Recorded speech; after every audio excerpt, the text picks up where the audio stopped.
আসসালামু আলাইকুম। উত্তরা দিয়াবাড়িতে একটি যুদ্ধবিমান দুর্ঘটনা হয়েছে।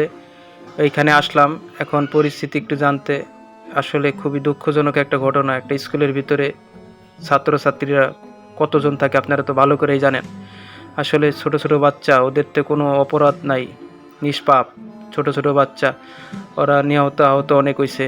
তাদের জন্য আমরা সবাই একটু বেশি বেশি করে দোয়া করি, যে যেখান থেকেই দেখছি সবাই বেশি বেশি করে মহান আল্লাহ তাআলার কাছে দোয়া করি, জানি তারা সুস্থ হয়ে আবার ঘরে ফিরে মা বাবার কোলে। আসলেই দেখেন, বাচ্চাদের তো কোনো অপরাধ নাই, একটা দুর্ঘটনা আল্লাহ পাক দিয়ে দিচ্ছে, এখন কিছুই করার নাই। এখন সবাই একটু বেশি বেশি করে দোয়া করি। দেখেন, পুলিশ র্যাব সব কিছু এখানে আইছে, সবাই একটু পরিস্থিতিটা সামাল দিতেছে। ভিতরে ফায়ার সার্ভিসের লোক আছে, আগুন নিবাইতেছে, প্লেনগুলা যে বিমানের ধ্বংসগুলো ওগুলো সরাইতেছে। আসলে মানুষ জড়ো হয়ে গেছে তাদের জন্য। সবাই যে যেখান থেকে দেখছেন সবাই একটু বেশি বেশি করে সবাই দোয়া করবেন তাদের জন্য। আসলে নিষ্পাপ ওরা, ওদের তো কোনো দোষ নেই।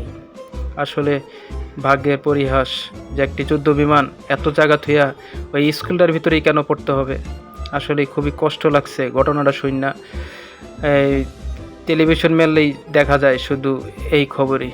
সবাই বেশি বেশি করে দোয়া করবেন, আমার আর কিছু বলার নাই।